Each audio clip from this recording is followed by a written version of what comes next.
¿Qué?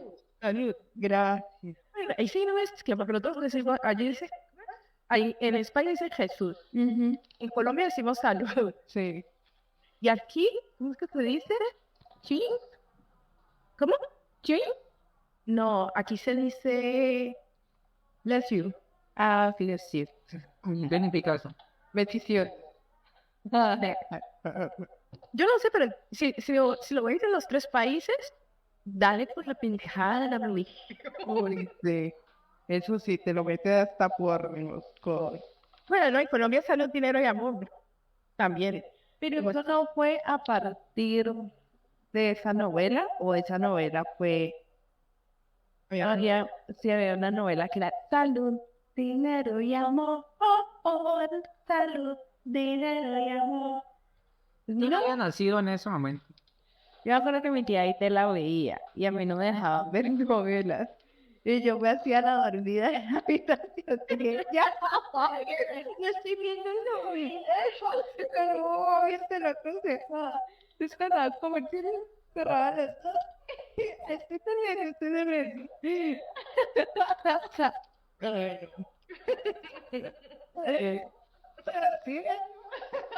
A ver, estamos hablando que tenían como 8 o 9 años. Qué fácil.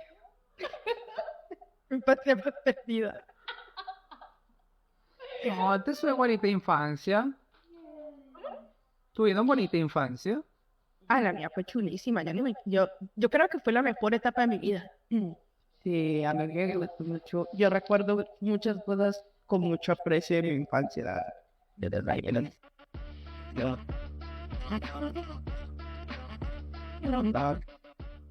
En el cine. en el cine. Bueno, cazando al tigre mono. Ay, me arrancó tigre mono. Y bueno, llegaban unas chilladas con el tigre mono. Pero a mí me producía el contrario. Yo me iba de cacería con mi abuelo a buscar el tigre mono. Yo no sé de dónde se sacó. Esto era una abuela de burro o algo así, un colmillo de un burro. Y el tigre me lo dio, mire, un diente del tigre mono. Joder. Por eso ya me sentía abajo. Indiana Jones me quedaba pequeño. Es que para poner en contexto a JB, mi abuelo nos contaba que en la finca estaba el tigre mono. Yo personalmente yo imaginaba que era un monstruo. Sí, o sea, mi imaginación de niña es que el tigre mono era un monstruo. Yo nunca asimilé tigre mono. No. Pero el tigre mono, ¿cómo era? O sea, ¿era mono como nos decimos, ay, qué mono? ¿De bonito como español? ¿O mono como rubio? ¿O mono que es con cola de mico? No, era para mi abuelo el tigre. Yo no sé solamente un tigre, pues me imagino que será un tigre de...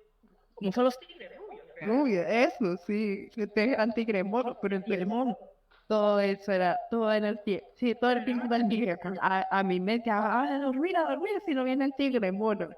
Bueno, yo le tenía pavor y yo muchas veces me acosté a dormir en la finca, llorando. Porque era mi mamá, el tigre mono. Y a mí me pasaba al contrario, yo no veía la hora de ver el tigre mono, una barra, y mi abuelo me dice, por ahí me va a dar tigre mono. Y yo, ¿dónde? Y aparte de todo eso que yo me montaba en porque tenemos unos perros grandes. Y yo me montaba en los perros, y esos eran grandes caballos. Dios mío. Ay, qué locura. Infancia. Yo de pequeño ni le tenía miedo dizque a los zombies, porque pedía películas de zombies. Era lo único que le tenía así como miedo cuando era pequeño. No, yo a eso y a los diablitos. Los diablitos. A los diablitos, ya, los que pasaban pidiendo monedas, ¿no? En la calle.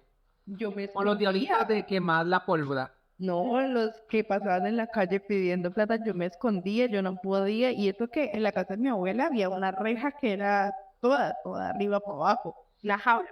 Y eso era una jaula, sí. Y yo no podía salir a ese hay que aparte adelante porque yo le tenía horrible a los diablitos. Yo entre más atrás estuviera de la caca, mucho mejor. Yo me acuerdo de eso, que se le dañé corriendo. Ay, no, pero sí, era horrible. Horrible, horrible. Uy, no. Sí, Y sí. como venían con el cuento de que te pegaban con el látigo, que yo no sé qué. Ay, no, yo no podía.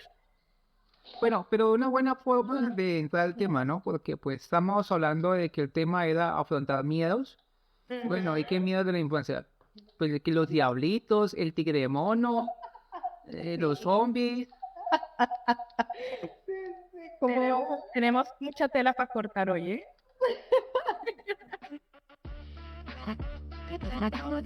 ¿Qué son los miedos?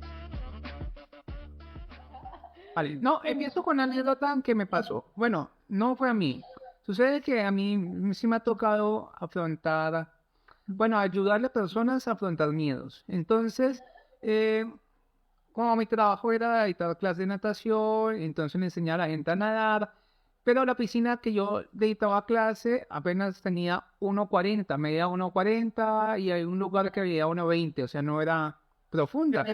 Entonces las personas podían tocar el suelo y bueno, pero entonces tuve la oportunidad de trabajar con muchas personas que sufrían de miedo porque cuando eran pequeños los tiraron al agua, así como le enseñaban antes, los tiraban y les tragaban agua y quedaban con ese miedo Sí. de ahogarse, de sentir ese desahogo.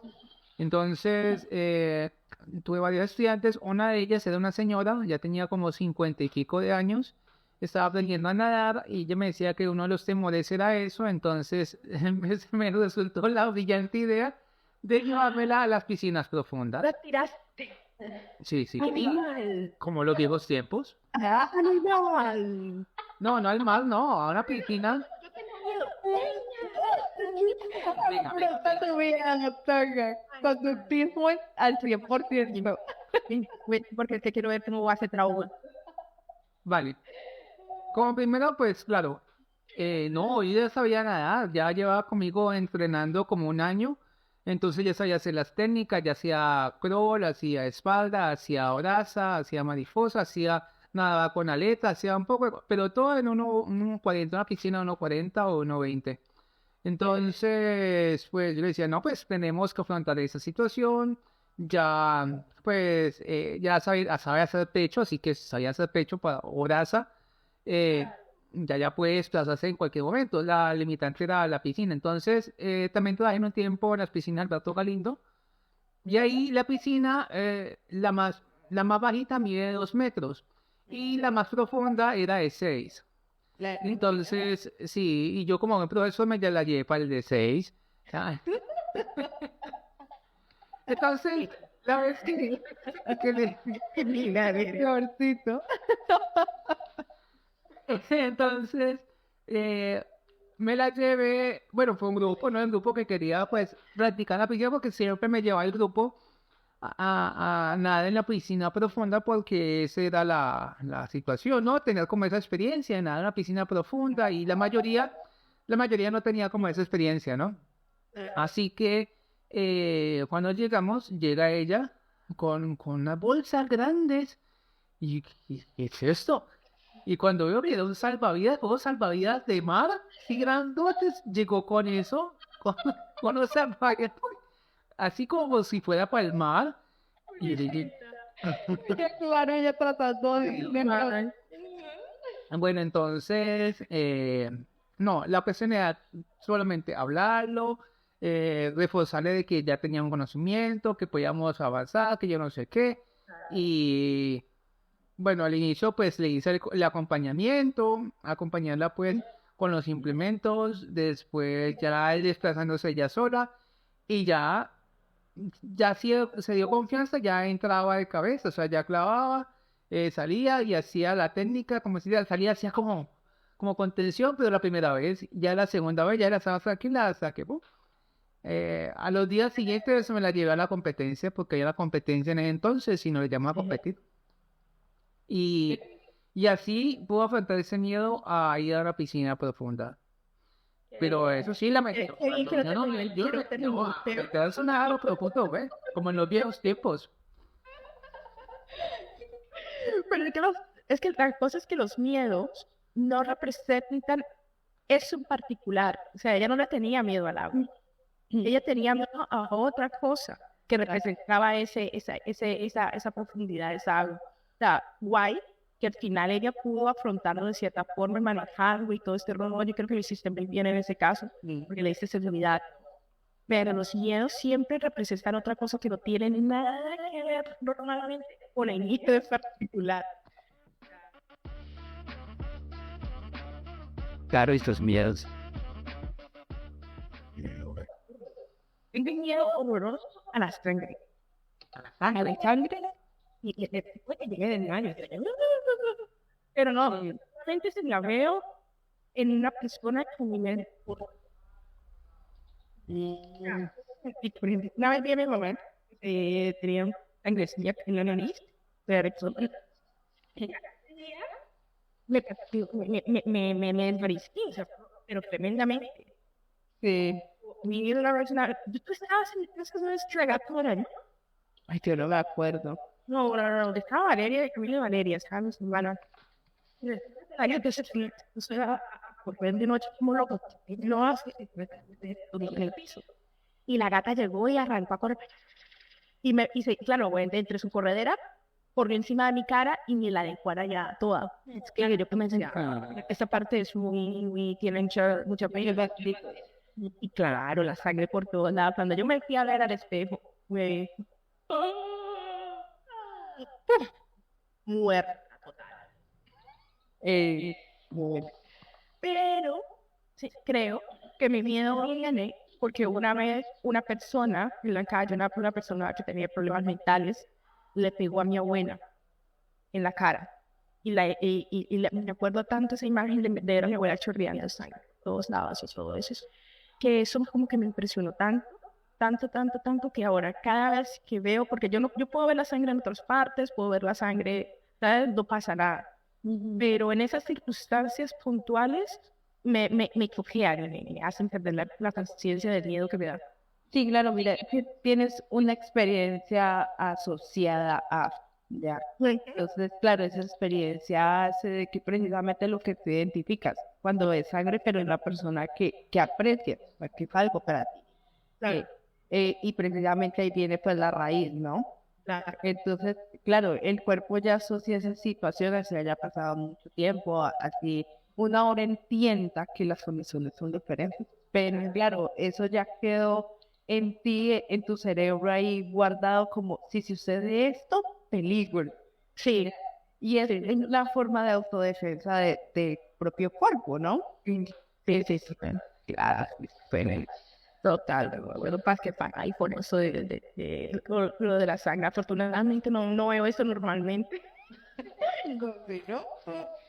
O sea que nadie puede morder la lengua. Se muerde la lengua o le muerde el labio. Se muerde el labio y... Yo puedo ver sangre en mí, o sea, tú ves mis piernas, yo jugaba hockey. No, o sea, que usted no puede morder el labio a su novio. O... Él le muerde el labio. Uy, pero una cosa es dar mordisquitos con amor y cariño. No, o sea, Nah, un momento de pasión, yo no sé. yo no sé qué pasión tendrá por. ¿Tú guay de maíz hay? ¿No? Que... No, pero en mí no me, o sea, si yo veo sangre en mí, a mí no me pasa nada. Yo me puedo, o sea, solamente sabes que me pasó eso de la gata, porque yo creo que en ese momento me identifiqué más con que me desfiguró la cara. Pues creo que fue la primera cosa que se me vino a la cabeza. No creo que estuviera muy asociada a la sangre, realmente, porque yo me veo sangre en mí. No te digo, yo tengo unas cosas grandotas con demás. Yo jugaba hockey y mis piernas son llenas de cicatrices. Yo era muy bruta. A lo vez, sangre, sudor y lágrimas, eso era un deporte. Y entonces, claro, y yo veía, yo me lastimaba, nunca. O sea, que me pasara menos, pero si se lo veo a alguien, como mi familia o alguien así cercano a mí, pierdo la conciencia. No voy a jugar hockey con la familia entonces. Tú sí, yo. Pero yo jugaba por mi novio. A él sí. Pero me dice la noche, Por el stick en toda la cara. Miedo, fobia. Mira que yo no tengo miedo así, algo específico, no. O sea, tengo miedos generales, ¿no? O sea, todos tenemos miedo, ¿no? No, o sea, no lo asocio, digamos, a algo en concreto, sino pues temores de inseguridades más que todo, ¿ya? Entonces, a mí, pues yo pienso que en el transcurso de la vida me ha tocado que enfrentar algunas inseguridades, otras siguen ahí, pues, no es que digamos, yo no tengo, sí hay un miedo. Una fobia. Que para lo peor, sí. Uy, cosa tan horrible. No, calla. En serio que Ahora te cuento la anécdota mía. no, de que, no, no, totalmente. O sea, y John, el que vive conmigo, lo sabe perfectamente. Yo pego unos gritos horribles, yo no puedo, es más, nosotros compramos de ese coso spray para, para los bichos, pues, y ese es mi aliado. Ese es mi aliado porque yo no no, yo salgo corriendo. Un día La cocina con el cuchillo. Ni eso es capaz. Es más, me pasó una vez, en ese tiempo yo estaba trabajando en el restaurante y llegaba muy tarde de la noche. Yo ese día llegaba de trabajar, eran tipo 9:30, más o menos. Y yo llegaba de trabajar, venía yo, como yo ando en patín, entonces yo venía con mi patín y me organicé para subir las escaleras. Había una cucaracha del bajo al primer piso y pues que yo no me moví de ahí. Yo me quedé, ¿qué hago? Estaba ahí para llamarlo. No, yo lloraba y me quedé ahí un rato. Y en eso, coincidencialmente, subió una chica que vive en el primer piso y ella tampoco le gusta. Las dos éramos ahí mirándonos como que bueno, ¿qué hacemos? Vale. Entonces ella sí llamó ella vive con otra chica, entonces llamó a la otra chica, ella tuvo que bajar a matarme. Después subimos las dos, ay no, o sea, a ese punto llega mi temor de las cucarachas, es una cosa horrible para mí. No, Yo creo que a la mayoría de personas no les gustan las cucarachas, ¿no? pero Yo sí. no te guste. Ay, no, yo me he hecho ganas, pero bueno. Ya ves, es que me lo imagino. Es que lo peor es que lo imagino y... Ay, sí. Mira, yo también le tenía miedo a las cucarachas. Bueno, miedo no, es que le dan asco, sinceramente. Y el tema de las paticas es como algo superior a mí. Pero, hablando de miedos afrontados, una vez en la universidad, ellos tienen una zona solamente para el tema de biodiversidad, de investigación y todo este rollo. Entonces tienen una granja de cucarachas. Tienen una granja de cucarachas. Y entonces tenían una cucaracha grandísima, que es la cucaracha de Madagascar. Deja el grande papear. Oh, no, es más grande que las de agua. Las cucarachas más grandes del mundo. Uy, no. Y llega una amiga mía y me dice, venga, póngase la cucaracha aquí. Y yo, ay, póngasela, mira que todo el mundo se la está poniendo. Como yo me voy, Uy, no. soy una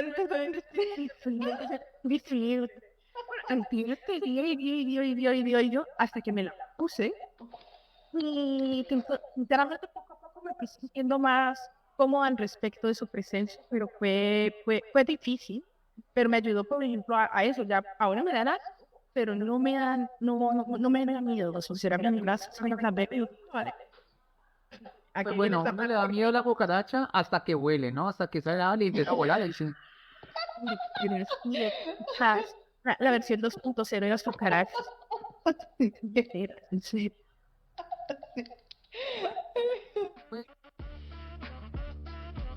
Diferencias entre miedos y fobia.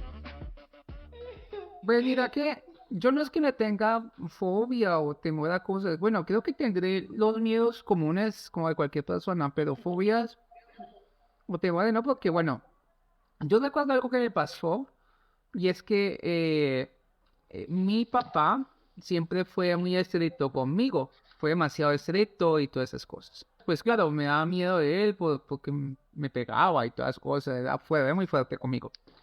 Bueno, pero entonces yo a veces le sacaba monedas y me iba con esas monedas a jugar en maquinitas. En entonces era la máquina retro, yo uno metía la monedita a jugar y yo a veces cogía una bicicleta que él tenía, me iba en esa bicicleta y iba a jugar para allá. Y un día la puse mal y esa bicicleta se fue de lado contra una vitrina que estaba ahí en ese negocio. Entonces esa bicicleta quebró esa vitrina y entonces salió el señor todo enojado, me quitó la bicicleta y hasta que no sabes con papá, que yo no sé qué, yo la imagínate, me iba a jugar con las monedas, con las monedas con las Moneda robada. y- en la bicicleta y en un horario que no tenía que haber salido. So, y bueno, y yo no sé. Entonces ese día mi papá llegó de trabajar y entonces pues yo no sé, yo lo vi así y me dijo, ¿y qué le pasa? Me dijo así y yo como que me leyó como que había hecho algo. Yo tenía mucho miedo en el momento como confrontar esa situación, no, era todavía un niño, tenía que, no sé, unos 10 años creo yo, no recuerdo bien y yo no sé, le dije lo que pasó. Él me quedó mirando y no me dijo nada y me dijo, pues lléveme donde está.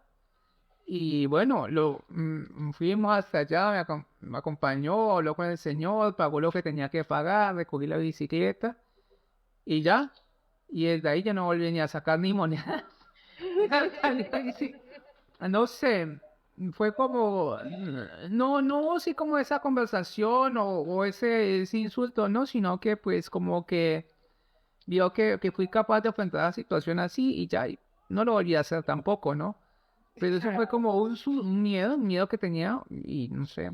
Ya a partir de ahí, pues no sé, he hecho muchas cosas que no me enorgullecen, ¿no? Pero, pero que sí he aprendido como a afrontar. Sí, sí.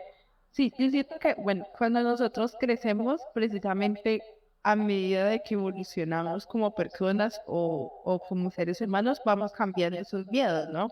Lo que yo decía, hay miedos de niños, de pequeños, y ahorita uno no va a tener esos de miedos, ahora uno no le tiene como miedo a decirle las cosas a los papás, ni a los diablitos, ni al tigre mono, ¿ya? Pero porque, claro, nuestro cerebro va madurando, a lo que va madurando va entendiendo muchas cosas, racionalizando otros y así mismo el miedo va cambiando. Pero igual uno sigue teniendo miedos, ¿no? Es que eso es parte de nosotros. Ya. O a veces también hay momentos de que los miedos son irracionales, o sea, bueno, todos los miedos son irracionales realmente, no obedecen a una razón pura. Pero, por ejemplo, yo no sé si yo les he contado, no creo que lo haya hecho, de que yo sufría ataques de pánico. O sea, después de todo el tema este que les había contado, de la depresión y todo este rollo, pues con el tiempo fui desarrollando una ansiedad tremenda. Y luego unos ataques, le daban unos ataques, literalmente ataques de pánico.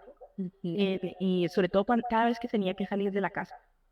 Cada vez que tenía que salir de la casa, Dios, eso era, ir a la universidad para mí era lo peor que me podía pasar en la vida. O sea, eso de que te sientes que te sudan las manos, que te faltan la respiración, que sientes que, uy, una cosa horrorosa, que sientes que te mueres literalmente. Sí. Y estaba, güey, en clase me pasaba y a veces tenía que llegar y morder, escogerme y me apretaba mucho la mano como para sentirme, como para recordarme que estaba ahí. Porque era un miedo, o sea, totalmente, no sé, ilógico, porque tú piensas, es que porque tiene miedo de estar ahí. El que lo único que quería era salir huyendo porque me estaba en respiración, era una cosa horrorosa. Claro. Es que precisamente esa es la diferencia entre el miedo y la fobia, ¿no? Porque el miedo en sí es un mecanismo del cerebro en el cual prepara a la persona ante peligros, ¿sí? Entonces, el miedo es como asociado a que hay un peligro, entonces tienes que estar preparada a reaccionar, ¿ya? Claro. Y el cuerpo se dispone tanto física como mentalmente a afrontar eso, ¿ya? Pero lo que pasa es que cuando aparecen las fobias, ya es un miedo desproporcionado, o sea, ya no lo podemos manejar, ya no lo podemos racionalizar, así nos digan lo que sea. Entonces, ese no es, o sea, es más difícil de manejar, ¿ya? Y hay fobias muy fuertes, o sea, hay gente que ni siquiera sale de la casa por esa fobia de salir tan siquiera de la puerta de su casa, ya, y evitan totalmente esas situaciones, no confrontarse con esas situaciones. Uno un miedo de cierta forma lo maneja. Por ejemplo, yo soy, a ver, yo estoy muy insegura para andar en carretera, en moto, en bicicleta, en patín, o sea, algo que yo me vea como muy desprotegida. Ya, yo amo conducir carro. O sea, para mí, conducir carro o coche, que es como dices acá, a mí me encanta. Pero yo sé que si a mí me pasa algo, el coche recibe la mayor parte del golpe. Ya. Y digamos, en una moto, en un patín y en una bicicleta, yo siento que no está muy, muy en el aire, ya. Y yo he tenido que afrontar a conducir, además, es que yo ahorita me transporto en patín. Ya. Entonces yo he tenido que afrontar a conducir con el patín en carreteras donde pues hay vehículos más grandes que yo. Aunque trato en lo posible de andar siempre por la ciclorruta, pero como no siempre hay, entonces me ha tocado como, ay, lo pienso, me respiro y pues yo, bueno, vamos. Y lo hago y pues cada vez le voy cogiendo más, como más cancha, ya me voy más relajada, más tranquila. Pero es algo que yo he tenido que aprender a manejar, sí. Pero ya que con todo es un miedo, porque se puede controlar, se puede manejar. Si yo tuviera fobia, digamos, andar en el patín, en la moto, ahí sí evitaría, por el contrario, el contacto con eso, como me pasa con las cucarachas, que yo no quiero. Evitaría totalmente y sería algo más, o sea, no se podría controlar, no es desproporcionado. En cambio, aquí es tranquila y lo he ido haciendo. Y lo he ido haciendo. Claro. No, yo, Herramientas para aplicar. claro. No, yo lo que he hecho es que he hecho, bueno, aparte de que obviamente estoy tomando medicación que me ayuda mucho para controlar mi ansiedad, eso porque el nivel de ansiedad obviamente dirige a mis ataques de pánico, entonces me ayuda a reducirlos bastante. Y aparte de todo eso, yo misma he tratado de utilizar técnicas como la respiración, o sea, eso es muy importante en cualquier miedo, pienso yo que te ayuda muchísimo. El tomar aire suavemente y sacarlo suavemente también ayuda muchísimo en los primeros ataques y cuando tú estás comenzando a estar en una... Porque lo que te digo, es que todo el sistema se te bloquea, todo se te bloquea. Y luego, el mindfulness también es muy importante porque me ha ayudado como a estar presente y eso, como sacar en cuanto saco mi mente de ese estado de angustia, porque el primero que todo es hecho, cuando tú estás tan angustiado, es como si estuvieras en una jaula que no te pudieras mover. ¿Sabes? No piensas racionalmente. Entonces, en cuanto tú Quedas totalmente. total, entonces, en cuanto salgo de ese estado y intento buscar un sonido, un contacto y un color en particular. O sea, por ejemplo, el azul. ¿Quién tiene azul? Entonces, claro, en el momento en que el cerebro está en esa tarea, ahí comienza a darte el tiempo para que comiences a racionalizarlas. Entonces, va poco a poco induciéndote a recitar mantras también. Le ayuda mucho a las personas que tienen este tipo de desorden. Que por el tiempo se apura todo, o sea, es manejable. Claro, con los manejos sí, se puede ir trabajando.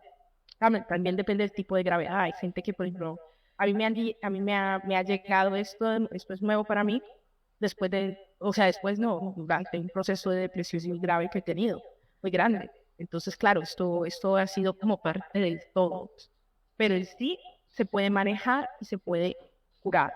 Pero pues siempre que es más necesita un proceso un poco Eso es diferente, claro. Y que este tipo de situaciones nos puede pasar en cualquier momento de la vida, ¿no? O sea, yo nunca he tenido ataques de pánico, o sea, nunca jamás, sí te podría decir. Pero mi hermana sí tiene ataques de pánico muy graves. Y ella en la universidad ha tenido que momentos que, o sea, queda bloqueada totalmente, que no puede ni moverse. Estar en clases, en una exposición y salir y no poder ni moverse. Y ella la tienen que tratar a partir de eso. Claro, ahorita ella tiene un acompañamiento, está siguiendo como un protocolo de trabajo según las condiciones de ella, porque claro, esto se va adaptando a la persona. Pero, claro, el hecho, digamos, de que yo diga que a mí nunca me ha pasado, no puede decir que en algún momento me pase. Y más cuando somos personas que tenemos también otras situaciones ahí debajo, de base, como la ansiedad, sí, hay personas que pueden generar pues que no siempre, ¿no?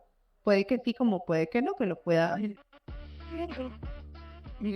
Bueno, ahí lo que hablaba Dana es como la gestión, ¿no? La gestión de esas emociones, la gestión de la situación, la gestión de cómo es que tú como te centras, que tú decías que centras algunas cosas y ya ves que no estás en riesgo. Porque sí, el miedo es un riesgo.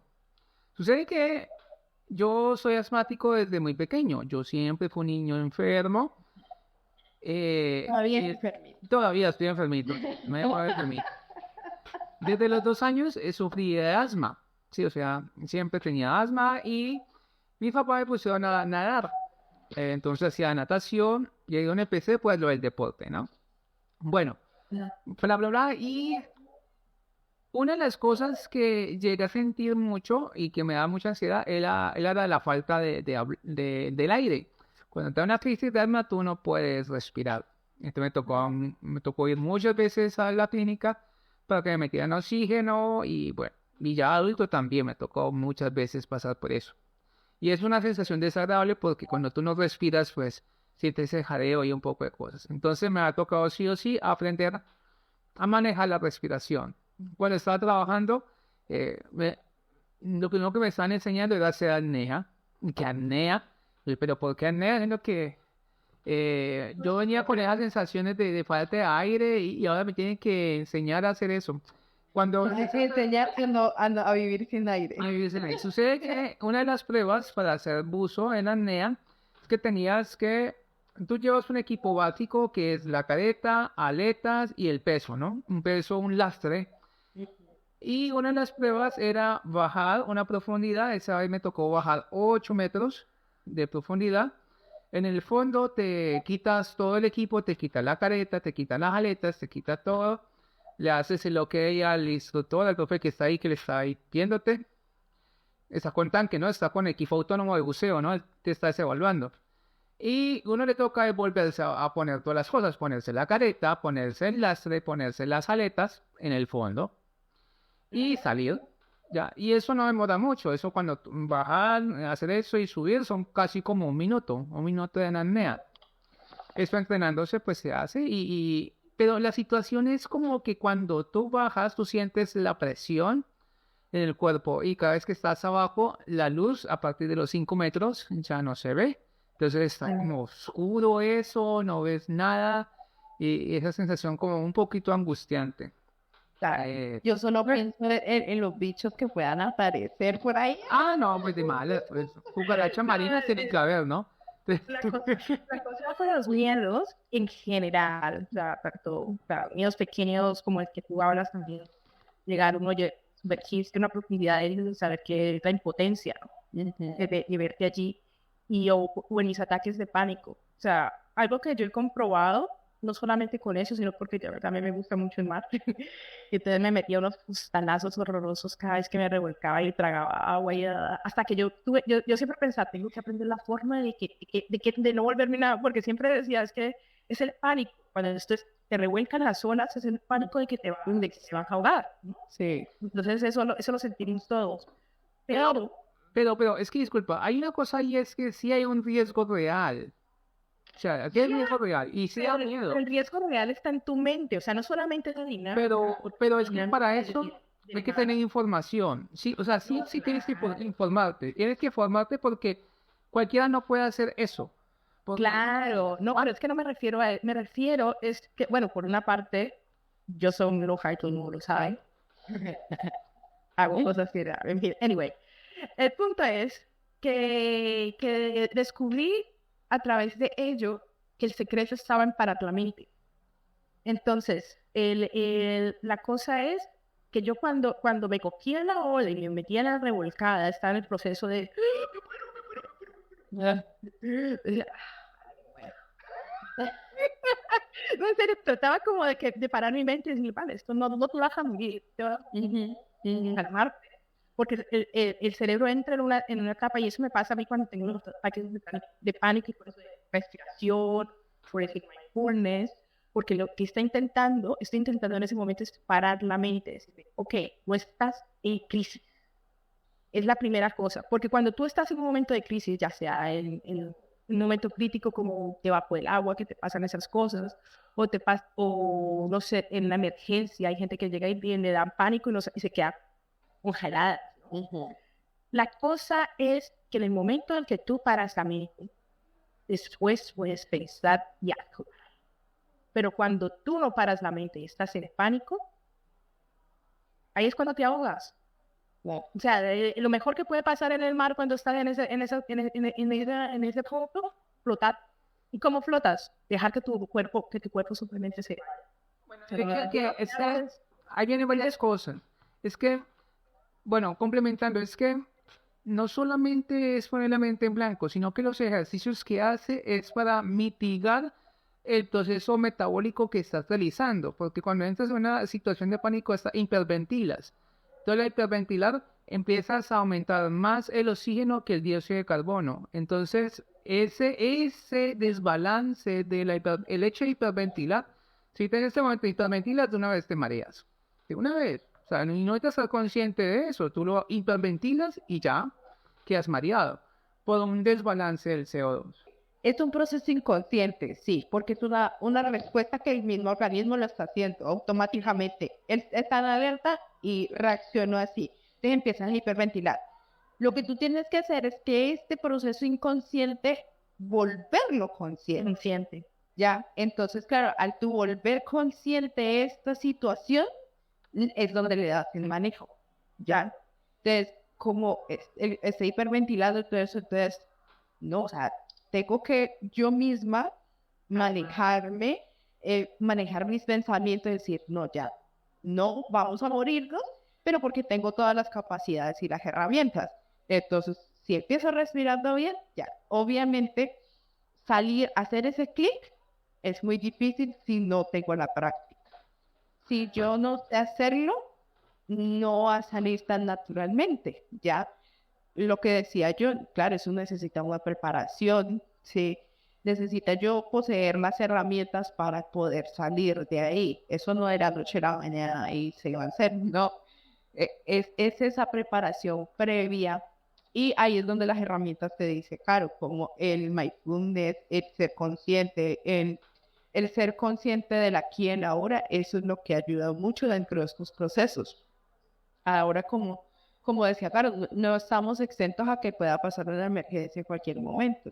Y a mí me ha pasado, o sea, yo, pues no sé, no siento que sea así como muy preparada para las emergencias y todo. Pero a mí me han pasado situaciones en donde yo soy la que más me movilizo, la que más como que llevo la calma y como que guío más que todo, ¿sí? Y me acuerdo tanto que me pasó cuando falleció mi abuela. Claro, todo el mundo, pues como que estábamos en la casa, yo me imagino que se acuerda un poco. Estábamos en la casa cuando falleció mi abuela y pues nos vinieron a decir, claro, todo el mundo enterado, llorando y todo eso, no podían como eso. Y a mí fue la que me tocó que guardar la calma porque claro, yo al ver todo el mundo así, yo decía, si en este momento yo me altero, yo me pongo también de los pelos, no vamos a hacer nada. Yo guardé la calma y empecé, no, pues, que la ambulancia, que una cosa, que otro. Bueno, ya cuando la declararon, fui la que llamé a la funeraria, que vengan a recoger, que una cosa y que otra, y todo el mundo a mi alrededor no podía, no creían aún la noticia, o sea, porque fue muy, muy ahí. Claro.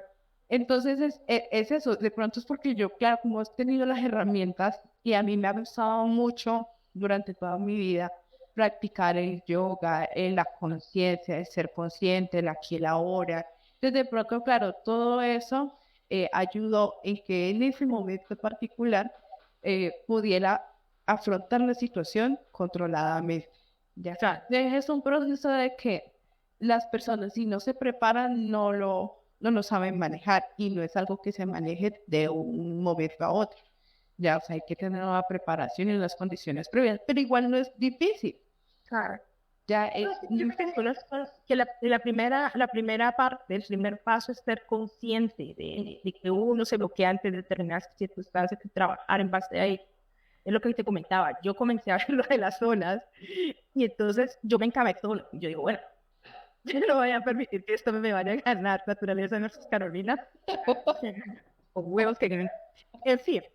Pero obviamente, o sea, yo lo hice de una manera rudimental. Obviamente una persona que hizo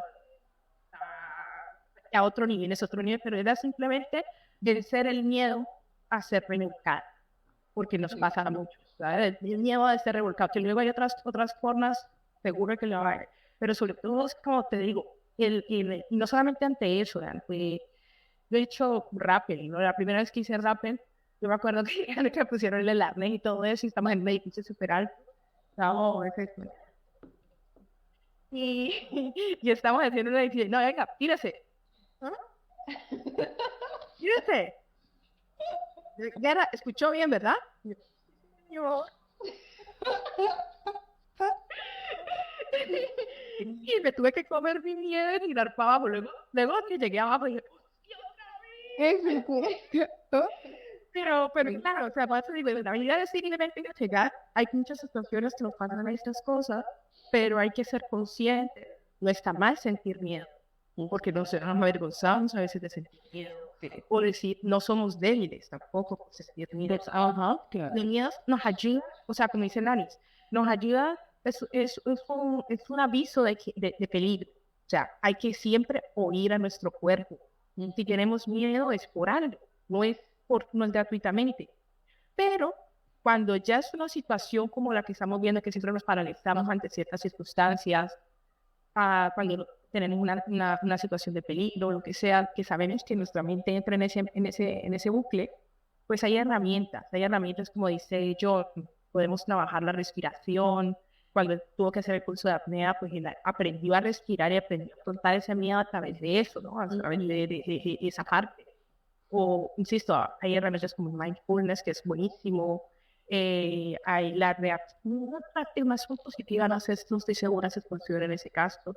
Pero lo que digo es que sí, que lo más importante es ser conscientes, afrontarlo ante cualquier situación emocional. Vale, tengo esto, no pasa nada. Puedo tirar hacia adelante. ¿Sabes? Y que muchas veces no identificamos que la vida cotidiana también nos da herramientas para cuando estamos en una situación afrontarla. Pero como no somos conscientes, entonces no las vemos. Ya. Entonces sí es ser como mira que hablando, tú hablabas del el reconocimiento positivo. Es reafirmación positiva. Y es precisamente eso. O sea, yo tengo estas herramientas, yo puedo.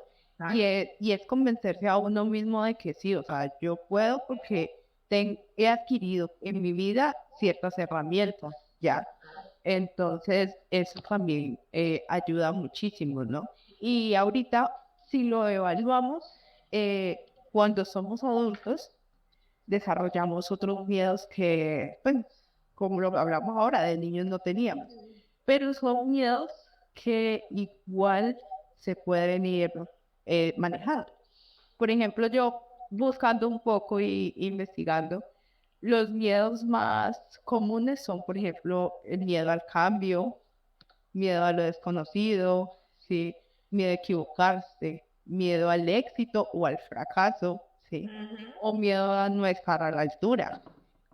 Que si los evaluamos nosotros O sea, a ver, son miedos, sí, pero que bueno, o sea, si me equivoco, ¿qué pasa, por ejemplo? Si, Claro. si, si fracaso, pues ¿qué pasa? O sea, puedo seguir intentándolo, ¿sí? O sea, igualmente los cambios, hablábamos con JB en algún momento de los cambios que nosotros hemos tenido muchos cambios. Por ejemplo, el migrar, el solo hecho de migrar, o sea, un miedo enorme a qué pasará ahora acá, bueno, y todas las situaciones que nos pasan.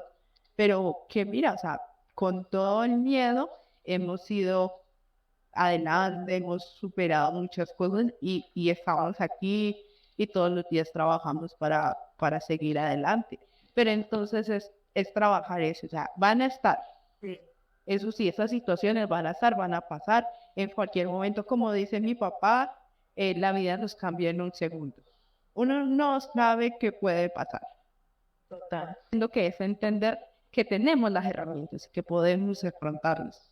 Es que, a ver, yo no sé, yo siempre me baso es en que nosotros somos unos organismos que nos adaptamos en el medio con que estemos. Y bueno, sí, es bueno uno estar consciente y todas las cosas de cómo estamos, pero yo creo que entrenarse como en lo que ustedes están hablando, ¿no? En la respiración y ese cuento, eso hay que hacerlo como diario, eso no solamente en la situación que te pasa, sino que cada vez que te despiertas y te No, para eso lo trabajas a diario, para que cuando tengas la situación, tengas la herramienta ya montada. Porque, bueno, lo que pasa ahí es que hace poco estaban, bueno, en el deporte, estaban evaluando la frecuencia cardíaca de un conductor de Fórmula Car. Y entonces estaba quieto, está sentado, ¿no? Va a empezar la carrera y empieza el semáforo a cambiar. Entonces, cuando empieza a cambiar el semáforo, empiezan las pulsaciones a aumentarse de manera exponencial. Y es tanto que llega a la frecuencia cardíaca máxima, que generalmente son 220 pulsaciones. O sea que ya cuando el hecho de arrancar ya está a unas pulsaciones súper altas, solamente por la situación. Y él puede tener la experiencia del mundo, puede ser el campeón, lo que sea. Va a ser siempre así, o sea, esas condiciones siempre va a estar. Igualmente en una competencia o si te toca, no sé, hacer un cambio, igualmente vas a sentir esas reacciones. O sea, sí o sí, las reacciones van a estar. Así que es como se gestiona. Bueno, que hablamos de la respiración y un poco de cosas así. Pero en la realidad siempre está. Si tú sales en la bicicleta o en el patín, realmente si te coge un coche, si realmente te va a pasar algo. O sea, es que el riesgo siempre está. Bueno, aquí cómo lo gestionas es una cosa diferente. Ya, de que puede... Bueno, eso sí es necesario, porque el corredor lo necesita. Si no tuviera esa adrenalina al máximo, no daría lo mejor que tiene para arrancar con en la carrera y no sería el primero. Claro, pero yo lo que digo es que no solamente es cuando los niños, sino que siempre no tiene que estar como preparado para esas situaciones. Siempre tienes que estar como en esas condiciones de, bueno, de que si pasa alguna situación, algún cambio, alguna desfase, una calamidad, lo que sea, pues siempre estar entrenado para eso, ¿sí? Que no sabemos de emergencia. Digamos que en este momento pase una situación, alguien necesita hacer RCP, bueno, estás informado de RCP, sabes hacer RCP, o que bueno, si te vas al mar, sabes hasta qué profundidad van a manejar, sabes qué banderas, reconoce las banderas y las ponen en la playa. Eso es la información, que a la final, si no gestionas esa información también va a ser difícil, ¿no? Cuando hice la apnea, yo tuve primero que dar mucha teoría, informarme bien porque es un riesgo. El buceo está catalogado como deporte de alto riesgo. De alto riesgo. De alto riesgo está catalogado. ¿Por qué? Porque es que estás abajo. Tienes toda una cantidad de metros encima de agua y si te pasa algo, pues pueden pasar un sinfín de cosas. Y es eso, estar como esa información para poder ya medir los riesgos y ahí sí gestionar esos miedos. Porque pues eso como todo, yo lo veo que como todo se entrena y pues se va fortaleciendo poco a poco, porque no es de inmediato, es poco a poco. Sí, mira que como John dice, él cuando hizo lo del curso de apnea, él se preparó teóricamente y posterior prácticamente, ¿no? Y yo pienso que así como nos preparamos para una actividad en concreto, nosotros debemos de aprender a prepararnos para la vida cotidiana. Claro. Y yo pienso que todo el mundo debería tomar cursos de RCP, Sí. de emergencia. O sea, sí, o sea, es ser consciente no solo de nosotros, sino de nuestro entorno. Sí, por ejemplo, nosotros aquí vivimos en una ciudad costera.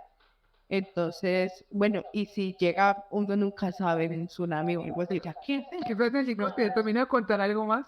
Y es que me hace acordar de que tengo un conocido que estamos caminando en la montaña y me empieza a decir, no, si yo tengo unos sueños tan horribles, yo me sueño eso, yo no sé por qué. Yo digo, ¿verdad? Sí, bueno, y hablando del tema, después me dice, no, mira, estoy escuchando este podcast tan interesante, escucharlo. Yo sí, ¿de qué trata? No, que es que son de los mayores asesinos, de los que no, y eso es mi manera de morir. Y no, y eso me hablan de cómo me mató este, cómo murió este, cómo mataron este, y eso le ataron las tripas acá. Y yo le decía, bueno, ¿y cómo que soñé? Si escuchando eso. Acá rato me tiene escuchando tantas cosas, porque claro, en el mundo pasan muchas cosas, y ya lo sugestiona. Ya la sugestiona, y yo digo, no, pues, marica, no salga de la casa ya, porque pues... se va a morir, y se va a morir. Se va al baño y muere. No, pues no salga ya. Claro, es que brille como con eso, con tanta gestión también, que ya es como el extremo, ¿no? Total, en eso estoy totalmente de acuerdo contigo. Mira que yo soy muy extremista. Ya. ¿Extremista o pesimista? No sé. No, yo no soy pesimista. Yo creo que yo soy todo lo opuesto a una pesimista. El que, no, pero sí, por ejemplo, algo que hice hace muchísimo rato es dejar de ver noticias. Yo veo, o sea, yo cuando estoy interesada en un tema en O sea, particular, te informas, pero no ves noticias, que es diferente. exacto, en mi tele jamás verás un programa, un noticiero o una cosa semejante porque ese bombardeo de negatividad, nada más levantarte y ver noticias de esas de que fulanito fue asesinado, cada vez la tasa del paro está más baja. Tío, Sí, eso deprime, y si yo no tenía miedo, me los creía. sí. Entonces, eso es lo que tú decías, John, es muy cierto, o sea, eso es el tema de estar siempre, o sea, hombre, hay gente que, por ejemplo, en mi caso, a mí me encanta ver las cosas hacer de crimen, pero no veo cosas de crímenes porque voy buscando pautas en ello. Me gusta racionalizar, pensar más desde el lado psicológico, ¿no? O sea, me gusta analizar, o sea, qué ha pasado con esa persona, qué le ha llevado, tu motivación. Eso es otra cosa totalmente diferente. Pero mira que, bueno, en relación a la preparación también, yo hace un tiempo, pues justamente aquí tomé un curso de defensa personal, ¿sí? Pero no es de defensa personal de, pues, la experta, ¿no? Pero sí nos daban herramientas muy buenas en una situación tal como mínimamente aprender a soltarse, a aprender cómo a defenderse, ¿ya? Esto es efectivísimo, ¿eh? Bueno, pero ¿por qué tienen que ser todos hombres? Bueno, Bueno, entonces puñetazo, ¿no?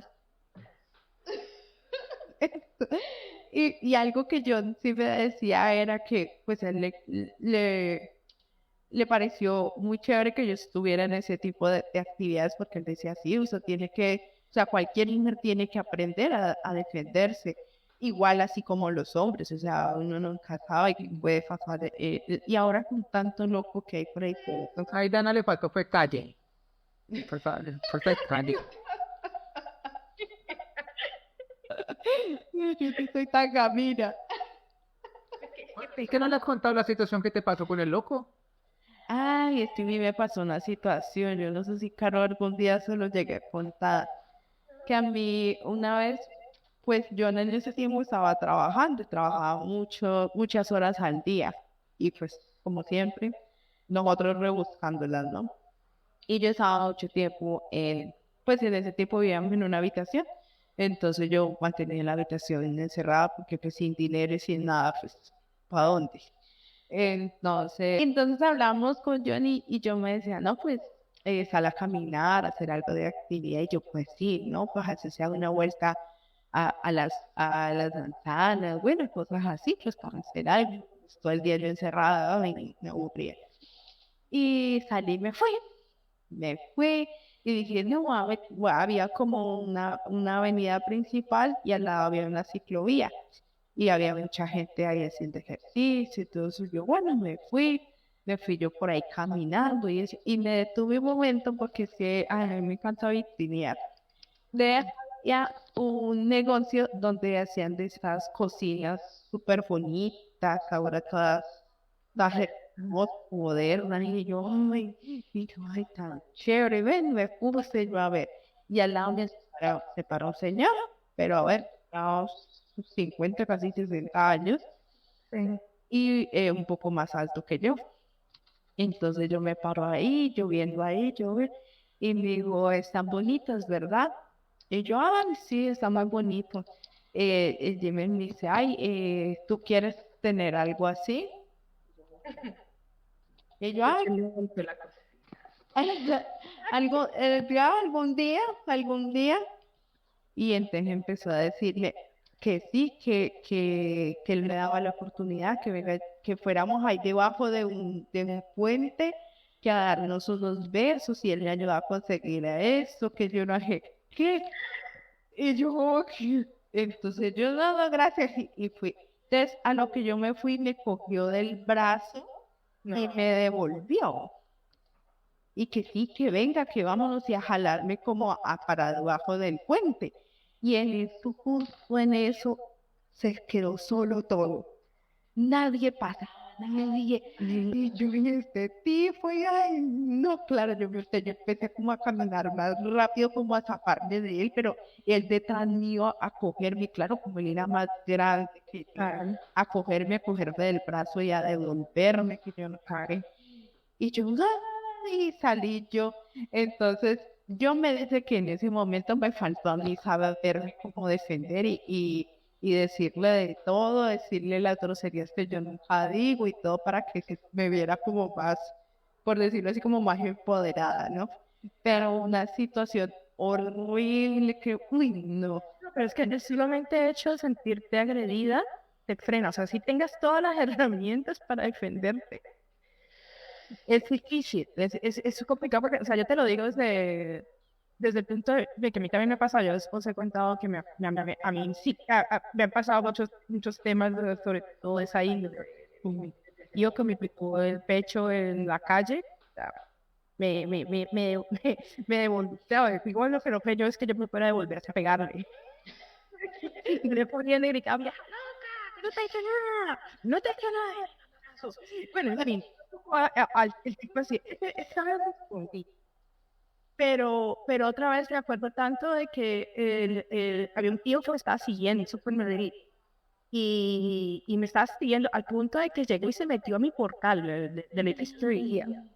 Y en esas llegó una señora y bajó, y entonces él tan pronto vio a la señora, y llegó, se devolvió y se salió. Y entonces yo mismo abrí la puerta y me metí rápido, ¿sabes?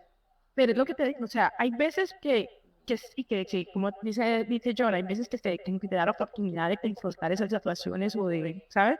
Pero hay otros momentos, sobre todo cuando, no, a veces ni siquiera es que sea más alto, a veces es que es el solo hecho de que a alguien se le ocurra agredir, eso es muy fuerte, ¿sabes? No, y que a mí nunca jamás en la vida me había pasado una situación así, o sea, con todo lo que yo viví en Colombia y todo, nunca me había pasado una situación, era mi primera vez enfrentando un tipo de situación de esas. Claro, yo no estaba preparada ni física ni mentalmente para afrontar algo, y es algo que precisamente ahí es donde voy, o sea, es algo que les puede pasar a cualquiera, tanto mujeres como a hombres, en cualquier edad, y nosotros tenemos que estar preparados para eso, o sea, ese tipo de situaciones como muchas otras, y yo sé que, a ver, en ese momento no era consciente de que yo tenía herramientas, porque uno como mujer puede gritar, puede, bueno, hacer muchas cosas, arañar, lo que sea, y tenía las herramientas ahí, pero claro, me bloqueé por ese miedo que me generó la situación y no pude reaccionar. Entonces, a partir de ahí, yo me he hecho como más consciente de eso, fui al curso, bueno, ahí me enseñaban cosas que yo veía curioso, que aunque uno las sabe, uno no las tiene presentes, que puede reaccionar a ese momento. Entonces, a mí ese tipo de situaciones, yo siento que es que uno tiene que estar preparado independientemente a que, y ahí es donde viene desde antes, desde el día a día, como dice JB, desde el día a día, tú tienes que empezar a prepararte tanto a eso como a muchas otras cosas. Yo también he hecho cursos de primeros auxilios y cosas así. Bueno, eso sí es por mi profesión, pero igual son cosas que son importantes y que todo el mundo debería de hacerlo. Ahora, claro, hay cosas que no, que si veo una cucaracha, pues yo sé que ya no me va a matar, ni me va a agarrar, ni me va a jalar. Pero bueno, No he sentido las paticas. no, pero no, lo que tú decías, ¿no? La diferencia de un miedo a una fobia, ¿no? Claro, la fobia es una cosa, pero ahora el miedo, esa gestión del miedo, porque hay un riesgo real, porque no creas con un tipo que te salga, te agarre, te coja, ya, o claro, que me salga alguien, porque pues en Colombia, que no te salga que te roben y que te roben y que te quiten y te maten. Y me intentaron robarme una cantidad de veces, de tumbarme la bicicleta, me sacaron revólver y mil cosas así por el estilo. Y el miedo está. Entonces, ¿qué herramientas tengo yo para gestionar ese miedo? Dice John, es verdad, eso o sea, a diario, o sea, el tema de la meditación va muy bien también para ayudarnos a calmar la mente también, y es genial. El crear herramientas, el conocimiento de las circunstancias que te rodean es súper importante, porque eso te da, la información te da tranquilidad también. Y yo, entre más yo sé acerca de algo, yo sé que puedo medir los riesgos de que estoy viviendo. Bueno, Sí. con respecto a la meditación y pues bueno, así como para que las tengan en cuenta, generalmente, bueno, lo que me han explicado es que hay como tres tipos de respiración: la nasal, la diafragmática, hasta el estómago, hasta el vientre, y hay unos ciclos. Pero lo que me he enterado hace poco, y es que no sabemos respirar bien, y es tanto de que yo no llego a caer en cuenta de que pues la mayoría de personas roncan porque respiran solamente por su boca y sucede que no respiran por su nariz. Y claro, lo primero que hay que hacer es respirar por la nariz porque pues es donde filtra, humedece, calienta el aire y la boca no tiene esa capacidad.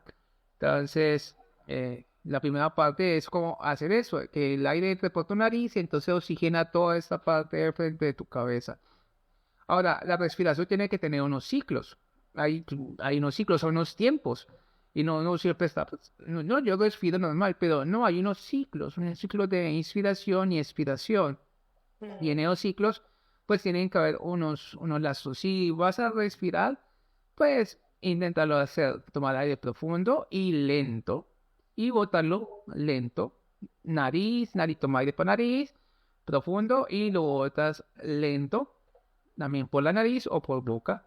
Y ya haces un proceso que es simplemente de oxigenación de esta parte. Y ya, y ya te vas a sentir más vigorizado. Y complementando a lo que dice JB, yo estoy haciendo como un mini curso, pues, en este momento de bienestar y autoestima. Y una de las tareas que nos dejaron un día es de tomarnos un momentico en el día, ahí independientemente de lo que estemos haciendo, tomarnos un momentico y volver nuestro entorno consciente, ¿ya? Entonces, bueno, ¿dónde estoy? ¿Cómo me siento? Entonces también identificar las emociones y manejar mucho la respiración. Que claro, todos los días vamos así como ajetreados, una cosa tras otra y todo eso, y no nos tomamos el tiempo de identificar cómo estamos, si estamos bien, si nos sentimos bien. Entonces, ahí se puede conectar mucho, o sea, tomarnos un momentico en el día, no sé, terminé qué sé yo, de lavar los platos. Bueno, me tomo un momentico, no tiene que estar mucho tiempo, empezar a respirar tranquilamente, bueno, cómo me siento hoy, digamos, si hay sensaciones o sentimientos que puedo identificar, si me siento bien, triste, bueno, enojada, bueno, lo que sea, pero entonces tomarnos ese momento. ese momento.